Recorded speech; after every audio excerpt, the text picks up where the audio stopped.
Monica Kelsey from Beyond the Box. We are on episode 3 with my special guest, Matthew Stewart from South Bend, Indiana, that I've been waiting to interview you. Like, Really? I really have. Like, this has been the moment that I heard your story, and it was probably middle of last year.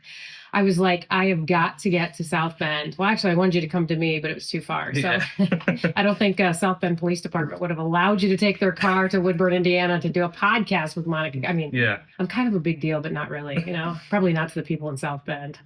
But so for those who don't know who you are, who didn't see the story last July, why are you so important here in South Bend? Oh, that's deep. I'm already deep in. That's a hard question. No, so last year I lateraled to this department.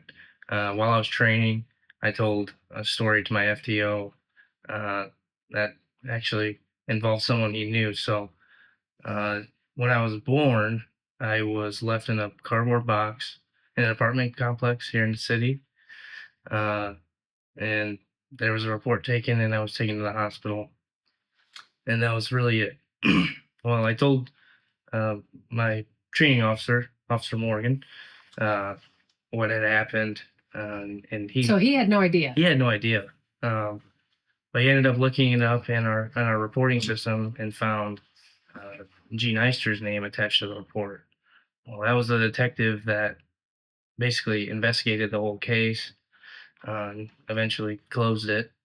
But so you were left in a cardboard box at an apartment complex here in South Bend, Indiana. Yes. Yep. How old were you? I think I was a week old. So you were a week old. So your birth mom kept you for a week. Yeah. And then placed you in a box. Was there a note? I don't think so, no. I was just bundled up in some blankets and some clothes. What day was that, do you know? It was, I think it was Christmas Eve. Christmas Eve. I'm not 100% sure. Okay, so... This would be 2000. 2000. Okay, so Christmas Eve of 2000, the safe haven law came into effect in 2001.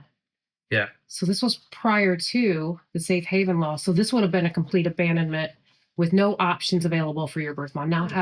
And I'm probably getting way ahead of the story here. But have you ever found your birth mom?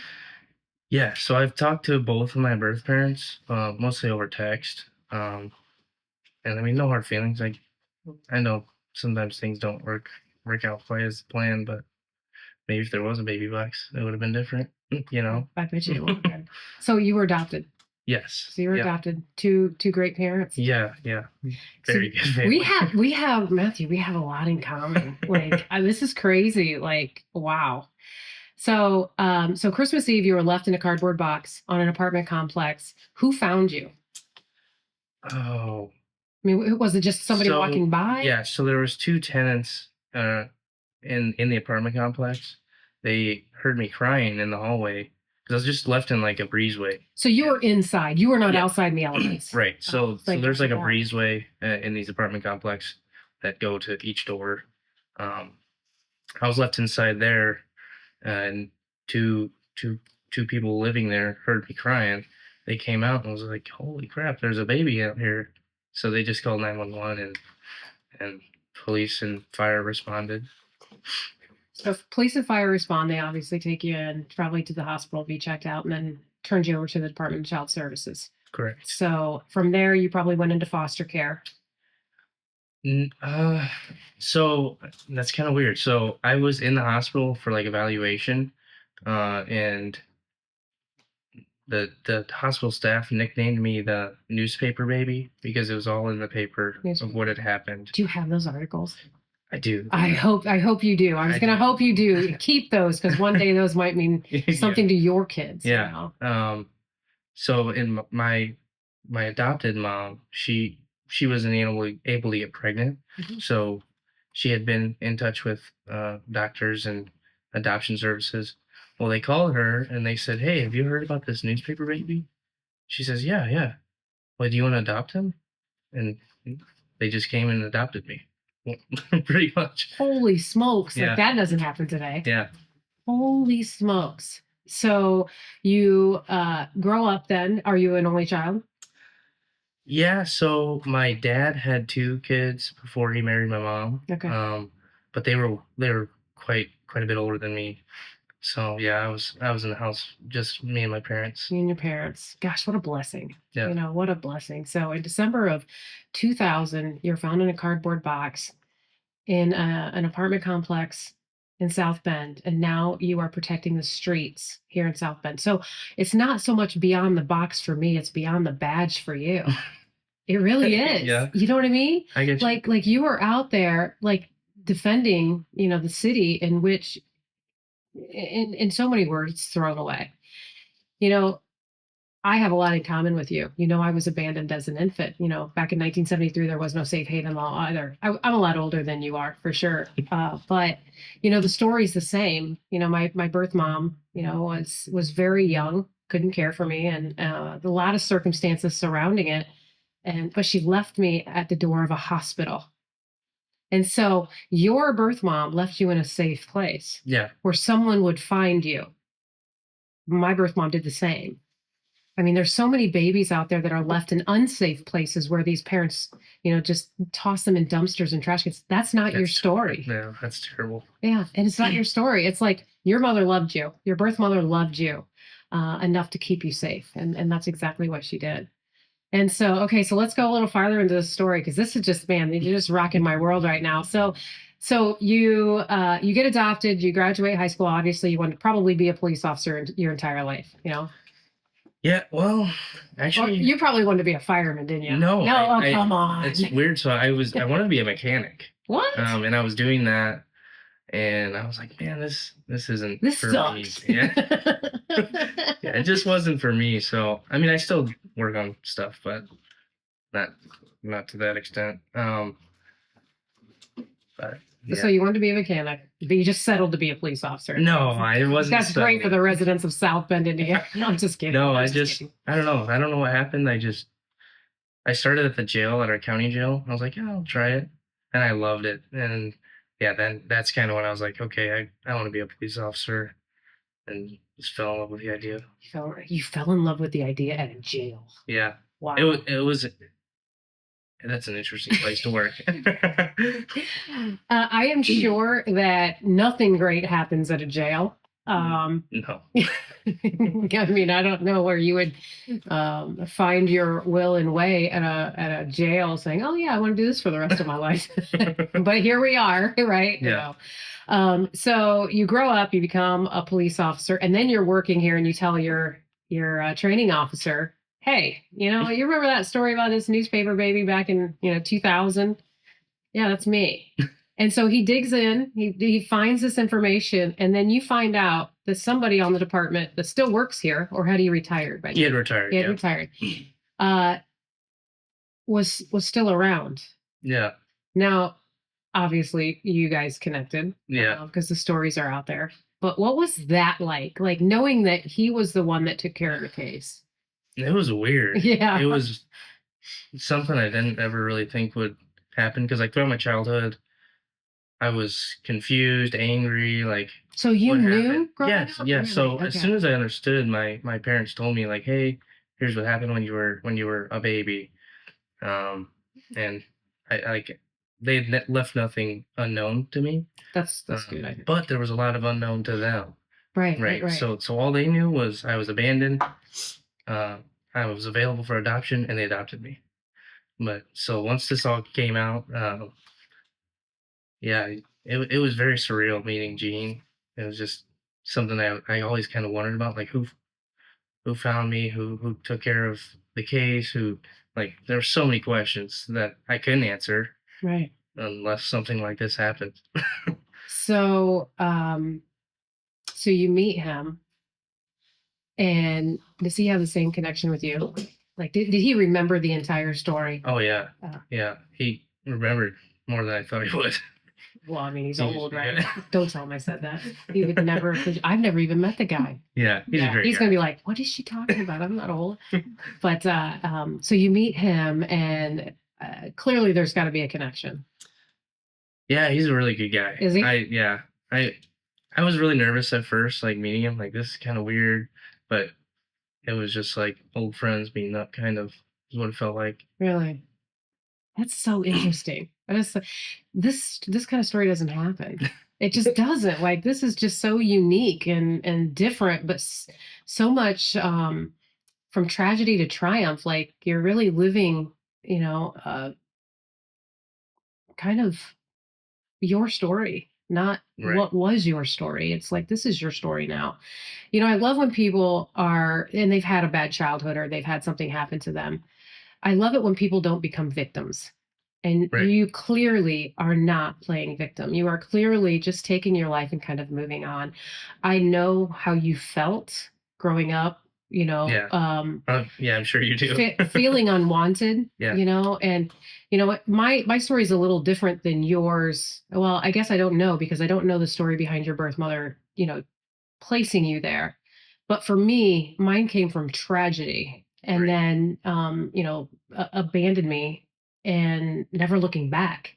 I love it when people don't play victim, and you're clearly not doing that. You've taken this life that you've been given because it could have turned out really bad for you, Yeah. as for myself. And so, I look at it as this is a gift. My life is a gift now, and what I do from today on is my life. It's not what it used to be. I'm not that person. I'm Monica Kelsey. I'm the founder of Safe Haven Baby Boxes. That's who I am today. Right. And so I see that through you. I've only known you for literally a matter of minutes, but you just come across as you're just thankful for what you have, and but okay, so you met Gene, and do you guys still have a relationship? Yes, we talk here and there. He's busy. He's retired, so he doesn't. Oh, he's probably sleeping until noon. But I'm busy. I've got 2 little babies, so do you? yeah. Oh, so the generation Yeah, continues. it can. Well, this is actually the first generation of Haggadah Stewarts, so There you that's go. cool. There you go. Yeah. So you're obviously you've got 2 kids, so you've got a family. And let's go back to your birth mom. So you said, and I'm not gonna don't answer anything that you don't want to answer, but um, so did she tell you the story? I mean, was she in a moment of crisis that we would never understand, or was this out of desperation? I mean, I really think she just didn't know what to do because at the time, uh, both my birth father and my birth mother had one child from a different relationship. So so you they, have a full sibling, yeah, I have quite a few siblings. full siblings. Um, no, they're all half siblings. So okay, okay, Yeah. okay, But so they both each had a young child already. right. Um, and they were in their teens, so I'm sure they were thinking, what the heck do we do here? Right. We can't take care of this another baby. Um, from reading the report, it sounded like they were just kind of making ends meet at the time. Which, I mean, we've all been there. Yeah. But so yeah, I think she just didn't know what to do. She thought, well, I can't take care of another baby. And obviously, I had different thoughts when I was younger. Like, Well, oh, yeah. she just did what makes you. Yep. But growing up, I realized, like, okay, she was at a tough spot, right? Uh, and I mean, at the time, she did what she thought would be best, and it worked out, you know. Well, and, So, and again, she left you in a safe place. right. So Yeah. it's not like she just left me outside the complex No. in the negative whatever degree Right. weather. So So she loved you. I'd assume so, yeah. Yeah. I think you could probably more than assume. Yeah. I'm pretty confident that she did. And okay, so did they find her back then? Or was it later in life that you found her? Uh, yeah, they did find her. Oh, I have to think here. So, Well, and this is, don't say something you're uncomfortable with. so she had called a hospital and said, "Hey, how do I like? What are the adoption services like? How do I basically give up a child, a newborn baby?" And then hung up. 'Cause Obviously, she got the yeah, answer. she called the hospital and says, no, she didn't. Oh, she didn't. Hung up because she was like, what am I doing? Right. Maybe it was like a second guess. I don't know if I can do this. But that was hours before she um, took me to the apartment complex here in South Bend. Uh, so I think eventually she told her parents that, hey, I was the person that left that baby there, uh, and more or less turned herself in. So So how long after that do you know from when she well, because had? it blew up, like it was all over the newspaper. Everyone was talking. I mean, that sounds a little conceited, but It's it really probably true was. with the media today. Yeah. So I I'm guessing it was kind of like, okay, I gotta get this taken care of Okay. and over with. So I'm sorry, what was the question? You sound like me. Yeah, I do these squirrel moments. I get yelled at all the time because somebody asks me a question and I'll start talking. I'll be like, "What did you just ask me?" So I was just asking how long after. Oh, honestly, I don't know. Yeah. I I'd So venture to say a few so days sh- at least. so was she older or was she still young, living at home? So I think they lived in a trailer park or like a mobile home or something. I could be way off. But I think it was a trailer park. But they lived together. Mom and Yeah. mom and birth dad Yep. lived together. Wow. Yep. I don't know how old she was, to be honest. Yeah. So I don't believe she was 20. She was in her teens still. wow. Does it today? Does it bother you? No, I mean I've got my own family. I've got a lot going for me that I've got to worry about. I Is mean, your mom and dad still alive? yeah, Are they? yeah, Yeah. I love it when people say, "Is that your real mom?" Or is that, it's like that. like, Yeah, that is my real mom. yeah, She adopted me. She loved me. She cared for me. That is my real mom. And, but I understand why people get mixed up with the birth mom yeah. and the adoptive mom thing. But, when we're adopted, this is our real parent at that Mhm. point. It's like these aren't fake parents. They're real. Rentals, yeah. Oh gosh, being a first responder, there's probably some parents that I would like to rent out to Yeah. other parents, like let's fix this problem. But okay, so see, there's my squirrel moment. I just kind of like go off and come unhinged. Um, so what is life like for you today? I mean, you obviously have a family, and you work as a police officer here in South Bend, but you know, what what do you like to do for fun? I mean, like, I like to fish. really? That's kind of my zen. You like to- When the weather's nice. That's really about it. I mean, my daughter's 2, my son will be 1 in June. So I just really like hanging out with them, and it's fun. have your birth parents met you or just No, through text? I've met my sister and grandfather. That's it. Right. Did they know about you back then? My sister did not. She thought I was pranking her because we met on Instagram. So did you reach out to her? I did. You did. I said, hey, because my mom told me we were going. I was like, hey, do I have any siblings? It was just kind of a question one day. Right. She goes, you know what, you do, and she opens up all of her paperwork and is like, here's a name. My sister's name is Aurora, and That's not a very common name. no. So I looked her up on Instagram. I was already following her, which was weird. Get out of here. No, I swear. So I sent her a message. I said, hey, I don't know how to say this, but I'm your brother. Might as well just white. 'Cause Let's just get it out. I was 13 or 14, so I didn't know what to say. She goes, you're pranking me. Stop messing with me. But yeah, and then like a week later we met, and it was awesome. Oh my gosh. You sound a lot like me because when I found my biological mother, I found her when I was 37. I actually stumbled upon her by accident. And Really? yeah. And so I wanted to know everything about me. And literally, like, I was just like you. I was like, I'm gonna call, I'm gonna do this, I'm gonna do that. And some of it backfired in my face for sure. But I understand why. It's almost like you want that connection. You want to you want to look like somebody. Does that sound crazy to you? No. It doesn't to you. Probably to other people, they're like, "What do you mean?" It's like we don't look like anybody from our family. Yeah. We know that we're adopted. I knew that I was adopted my entire life growing up. My older sister is actually Mexican. Oh wow. Yeah. And then my younger sister is the bio child, because they had two adoptive kids and then they got pregnant when they weren't supposed to. And so I always say that, I was planned, she was not, she was kind of an accident. Right.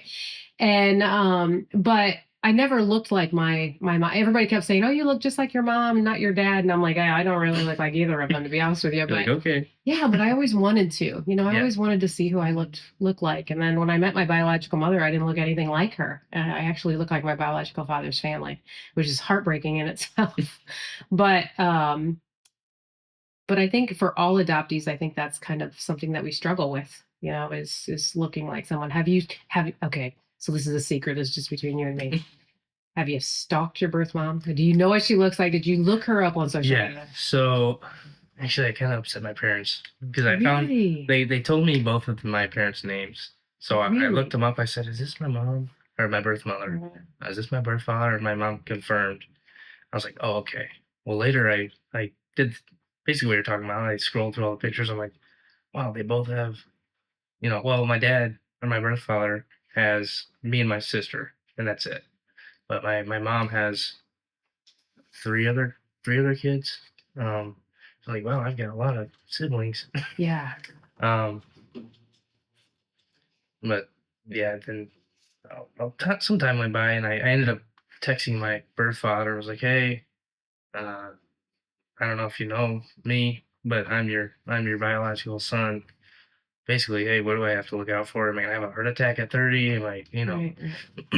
kind of thing? And yeah, that surprised my parents. Did your birth father not take it well? No, he was fine. So he knew though. Uh, Probably by looking at me, yeah. We look pretty similar. Do you? I mean, we've both got freckles and same shaped face. Really? Yeah. Really? Wow. Oh my gosh. Okay, so you call him, but did he know about you? Did he Uh, know that she left you? at the time, are you talking about back in 2000? When you called him and said, "Hey, you might be my birth father." Did Yeah. he even know that you existed? Yes. So they were together at the time. Did they make the Uh, decision together to do this? no. No. From reading the report, that seemed like it. It kind of seemed like she freaked out and just did it on her own because he comes home from work and it's like, hey, where's the baby? So okay, so were you born in a hospital? No, I was born in their home or their You had no medical care for the first 7 days. no, What? yeah, Oh my goodness. Okay. Well, now I understand how she could have yeah, gotten away with it with nobody knowing who she was, you know? yeah. Wow. Okay. So he didn't know He didn't that know you were gone, but he knew that you were. that I Oh, existed. Yeah, right. Okay. Wow. Okay. So your mom then just leaves you, and dad comes home, and bio dad comes home and says, "Where's baby at?" yeah. And She ended up telling him what happened, and they were both like, well, we'll deal with what comes, I guess. Um, I'm sure there was there had to have been some regret, Yeah, of but course.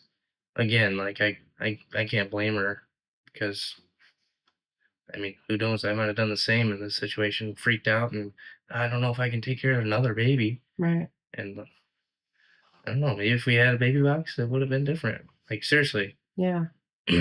You're probably right. Yeah. You are probably right. If only the law was around 1 year Yeah. before. Yeah. Wow. Wow. It's interesting, and I don't know if you know the statistics on abandoned babies in America, but there's a baby found dead in our country every 3 to 4 days. That's terrible. It's just so sad. This past week we found a dead baby in a dumpster in Modesto, California, one in Lynchburg, Virginia. And it's like San Antonio this year alone has had three. Just one city has had three. And it's like, and these are all locations that don't have boxes.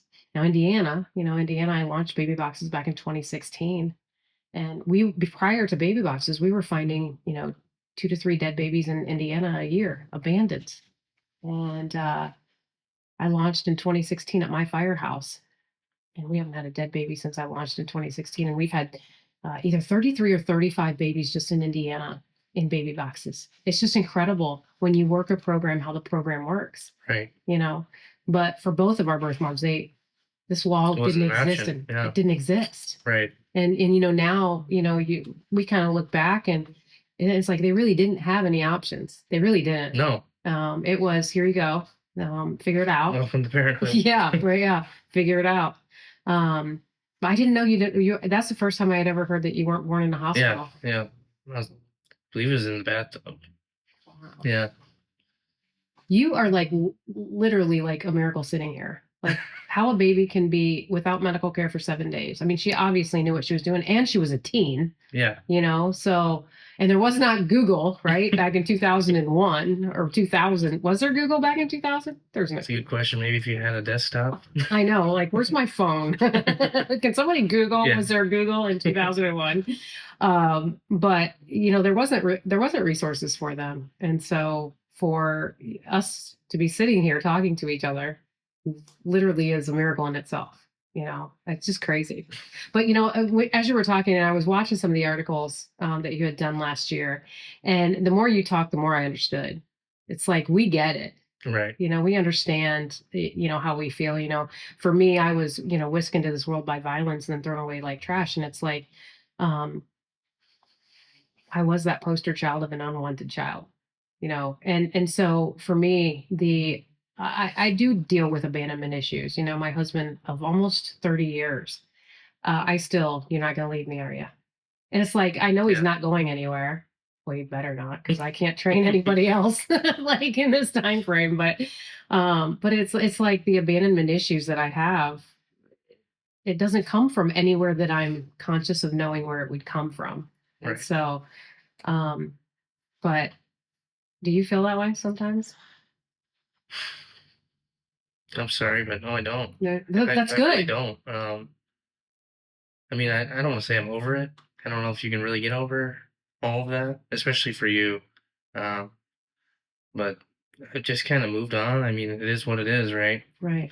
That's how I came into this world, and it'll be the same when I go out of it, Well, let's hope it's not the same. Let's hope you will be in a box. Yeah, I'll be in the box. But but what's next for you? Like, what do you, I mean, you're a police officer, you're a dad. Well, what's next for you? What do you see yourself doing in 5 years? I mean, do you speak a lot about your story, or? Not really. I mean, it's just kind of blew up, and then you're like, you know what, that's cool, but I gotta go. I mean, it's just kind of part of who I am, If people ask me questions, I'm not gonna say, "Oh, I don't want to talk about that." I'll tell you whatever you want to know, but no, I don't really talk about it much unless it's brought up. Right. In 5 years, where do I see myself? That's a good question. Do you still see yourself as a police officer in South Bend? Oh yeah, yeah. I'll do my whole career here if my health permits it. I love it here. I mean, it's been a blast. Has it? Yeah. Do you know anything about your medical history now that you brought it up? No. See, it's like I don't either. And when for us going to the doctor, it's like they just check all the boxes and start running a ton of tests. It's like we actually have an advantage over people that know. Give me your medical history. You know about as much as I do. Yeah, we've been friends for like 5 minutes, dude. but yeah, that's kind of how it is, And honestly, it's kind of like I said, it's an advantage for us, to not know, because they run more tests to find out what it actually is. Yeah. So. Well, I appreciate you speaking with me. I'm really new to this podcast thing. It's okay. It's been great. Well, I appreciate, you taking the time out of your day and spending a little time with us at Safe Haven Baby Boxes on the road. It's Monica Kelsey, Beyond the Box on the Road. I don't know, something like that. They keep telling me to say that. I don't know what to say, so whatever. But I appreciate you coming out and talking and saying a little bit about who you are, because absolutely. I think others can learn from you. I hope so. Yeah. Well, I hope it's not for nothing, right? Yeah. I hope it's not for nothing. And I do think that, one day you're going to look back and you're going to be thankful that you did open up a little bit. For me, it's almost therapy to talk about it. Yeah. I'm not a victim by any means, and I don't have trauma from being adopted like some adoptees have. But I do have a story, just like you do, but that's not who I am. Right. And so I love how you kind of are a lot like I am. You really are. And you're a first responder, and I think that's just in our blood. We just kind of roll with it, Yeah. It's like, whatever, let's just roll with it. So, anyways, well, thank you. I appreciate you for coming on. And Absolutely. Thank you. bless you. Well, this is Monica Kelsey from Beyond the Box on the road in South Bend, Indiana, with a police officer who is now beyond the badge.